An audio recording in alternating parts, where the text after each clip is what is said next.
안녕하세요. 저는 충북과학고등학교를 졸업하고 지금은 서울대학교 자유전공학부 1학년으로 다니고 있는 손상원입니다. 안녕하세요. 저는 청주고등학교를 졸업하고 현재 서울대 전기정보공학부를 재학 중인 강현우라고 합니다. 오늘은 저희가 이제 고등학교에 입학하고 나서 대학 입시를 마치기까지 지금까지 어떻게 준비를 했는지, 어떤 학교 생활을 했는지에 대해서 이야기를 나눠보려고 해요. 먼저 현우 씨가 지금 전기정보공학부 1학년이라고 하셨는데 그런 목표를 가지게 된 특별한 이유나 동기가 있을까요? 먼저 전기정보공학부는 회로나 반도체나 컴퓨터나 신호처리 등 다양한 분야를 배우는 곳인데요. 제가 고등학교 때 아두이노 보드랑 빵판을 가지고 여러 실습을 하면서 자유롭게 코드와 회로를 바꿀 수 있다는 거에 흥미를 느꼈어요.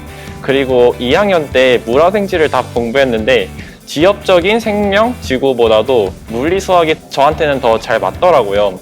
그리고 현실적으로는 이과를 가면 굶어 죽지 않겠다는 이유도 있었어요. 그래서 관심 있는 과에서 무엇을 배우는지 알아보려면 학부 홈페이지에서 교과 과정을 참조했어요. 그래서 상원 씨는 자유전공학부에 왜 관심을 가지게 됐나요? 자유전공학부, 자전이라는 이름이 많은 친구들에게는 좀 생소하게 다가올 수 있을 것 같아요. 저도 상당히 좀 나중에 알게 됐고요. 그래서 다른 일반적인 학과는 입학할 때 나는 뭘 전공하겠다라고 전공을 정하고 딱 입학을 하지만 저희는 전공을 정하지 않고 자유전공학부에 입학을 해서 전공 탐색을 한 뒤에 2학년 이후부터 전공을 정할 수가 있습니다. 그 전공을 정한 이유더라도 자기 소속이 바뀌는 게 아니라서 자유전공학부 무슨 학 전공 누구누구라고 자기를 소개하게 될 거고요. 그래서 전공을 선택할 때도 어떤 학점이나 정원이나 그런 제한이 있는 것이 아니라 자유롭게 자기가 배우고 싶은 전공을 선택할 수가 있고요. 저희 자유전공학부가 목표한 것이 융합적인 소양을 가진 인재를 양성하는 것이기 때문에 졸업을 하기 위해서는 원칙적으로 2가지 이상의 주전공을 선택해야 하고요. 그 전공을 선택할 때는 서울대에서 의학이나 약학 같은 일부를 제외한 거의 모든 전공을 자유롭게 선택할 수 있고, 또 자기가 전공의 커리큘럼을 직접 만들어서 공부를 하는 설계 전공이라는 제도도 있습니다. 그래서 저희 자유전공학부에는 문이과에 관계없이 다양한 관심사를 가진 학생들을 만날 수 있다는 점이 가장 특별한 점이라고 생각하고 있습니다. 그래서 저는 사실 고등학교를 다니면서도 이게 관심사가 넓고 얕아서 진로를 한 분야로 명확히 정하지 못했고, 또 관심이 있던 분야 중에 하나가 데이터 사이언스인데 이 학문의 특성상 굉장히 융합적인 소양을 필요로 하고 또 서울대 내에서 하나의 학과에서 명확하게 다루지 않았기 때문에 이 자유전공학부라는 곳에 관심을 가지게 되었습니다. 그러면 현우 씨는 그런 전기정보공학부라는 목표를 가지고 그런 목표를 이루기 위해서 어떻게 학교 생활을 했는지 궁금한데 좀 알려주실 수 있나요? 네, 먼저 저는 고등학교 때 아두이노와 모터를 연결해서 원하는 거리를 날릴 수 있는 투석기를 만들었는데요. 그래서 먼저 모터를 제어하기 위해서 코드를 작성하고 보드와 모터 드라이버랑 연결했어요. 그래서 이를 통해서 내가 회로랑 코딩은 좀 잘한다 라는 걸 어필하고 싶었고요. 또한 투석기 팔의 회전각에 따라서 투사체가 얼만큼 날아가는지를 함수로 만들어 가지고 코드에다가 넣었어요. 이를 통해서 물리와 수학 실력 또한 어필을 했습니다.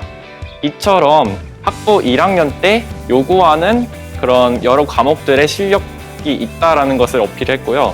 그리고 두 번째로는 센서의 신호 처리와 관련해 가지고 일관성 있는 생기부를 만들었어요. 먼저 1학년 때는 연구 활동에서 선풍기가 돌아가는데 뒷배경은 왜 그대로 보일까가 궁금해 가지고 이를 연구함으로써 센서의 신호 왜곡 현상을 관찰할 수 있었고요.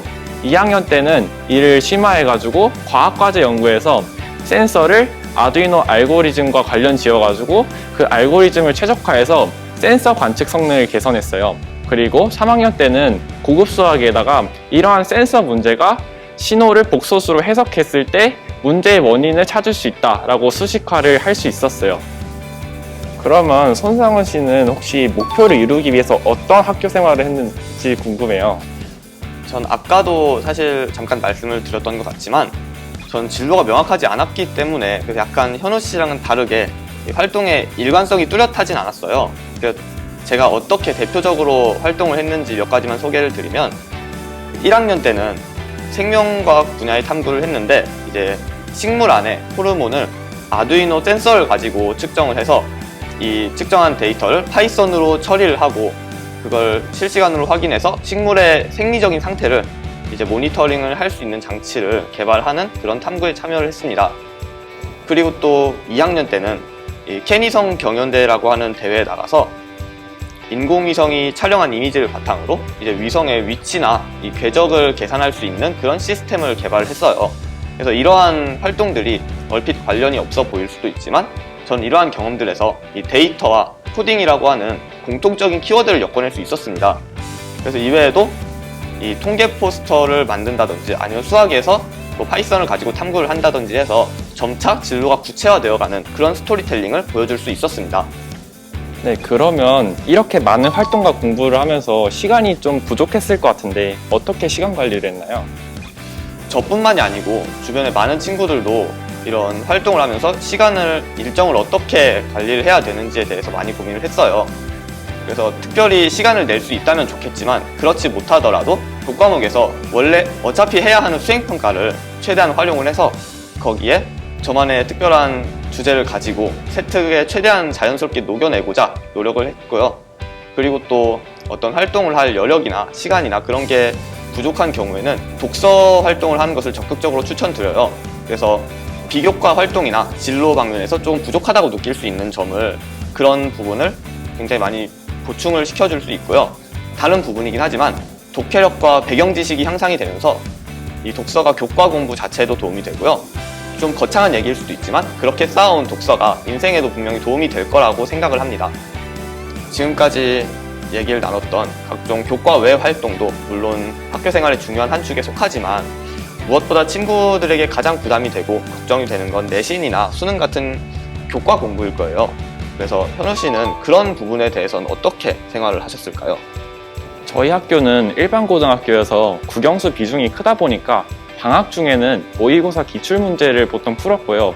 또한 수능 특강 개념을 보면서 국영수에 대한 기본기를 쌓았어요. 그리고 내신 준비 같은 경우에는 시험 한 달 전부터 했는데요. 왜냐하면은 시험 보기 직전에 선생님들이 과제를 내시는 경우가 많았거든요. 그래서 시험 공부 같은 경우에는 한 과목당 문제집 3권 정도를 풀었고 문제집을 1회독 한 이후에는 틀렸던 문제를 이제 솔루션을 보지 않고 다시 내가 재구성할 수 있도록 연습을 했어요. 이 일을 통해 배운 것을 내 걸로 만들 수 있었어요. 그리고 공부는 정신력을 요하는 활동이기 때문에 저는 의지력 관리가 굉장히 중요하다고 생각해요. 이를 위해서 저는 적어도 1시에는 자고 7시에는 기상하는 것을 생활화했어요. 그리고 또한 일주일에 하루 정도는 집에서 푹 쉬는 날을 만들었고요. 그리고 또 수업을 듣거나 공부하면서 졸면 아깝잖아요. 그래가지고 식사 후에 30분 정도는 잠을 잤어요. 이렇게 쉬면은 공부할 때 효율도 증가를 하는데요. 그래서 쉬고 남은 시간에는 공부를 하면서 필요한 학습량을 채워나갈 수 있었어요. 그러면 혹시 상원 씨는 교과 관련 공부를 하기 위해 어떻게 했는지 알려주실 수 있나요? 일단 저는 과학고등학교를 다니다 보니까 저희 학교는 다른 일반고나 자율고와는 다르게 국어나 영어, 사회 같은 과목의 비중이 굉장히 낮고 수학과 그리고 물리화학, 생명, 지구과학이 과학 과목의 비중이 중요도가 굉장히 높았어요.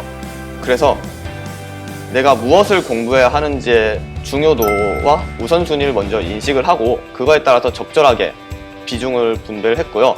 그리고 특히 수학 같은 경우에는 굉장히 공식이라든지 아니면은 외워야 하는 그런 부분들이 많이 있잖아요. 그런 거를 무작정 외우지 않고 예를 들어서 공식이 있으면 그걸 직접 유도를 해보면서 이게 이렇게 될 수밖에 없구나 하는 그런 원리 같은 것들을 이해를 먼저 하려고 노력을 했고요.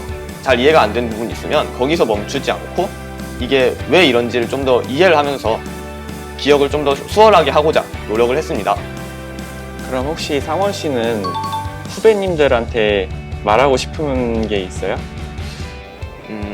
저는 특히 이 영상을 보고 있는 친구들 중에서 저처럼 꿈을 찾지 못했던 친구들에게 한 가지 말씀을 드리고 싶은데요. 저도 그때 많이 불안했지만 너무 불안해할 필요 없이 자신의 앞에 있는 일들을 하나씩 헤쳐나가다 보면 언젠가는 길이 보일 거라 생각을 하고요. 이런 학교에서 하는 활동과 관련해서도 진로와 특별히 관련이 없더라도 자기만의 노력 과정이 있다면 분명히 좋게 보일 수 있을 것이고, 그게 눈에 보이진 않더라도 본인에게도 의미 있는 과정으로 쌓여서 언젠가는 분명히 도움이 될 거라고 생각합니다. 현우 씨는 마지막으로 하고 싶은 말 있나요? 저도 상원이가 했던 말이랑 비슷한 말을 하고 싶은데요. 스트레스 속에서 항상 대입 준비를 하겠지만 평소에 노력했던 것들이 쌓여가지고 분명히 결실을 맺으니 포기하지 않고 꾸준히 노력했으면 좋겠습니다. 네, 좋은 말씀 감사하고요. 그러면 여러분의 꿈을 진심으로 응원하도록 하겠습니다. 여러분 모두 안녕. 안녕.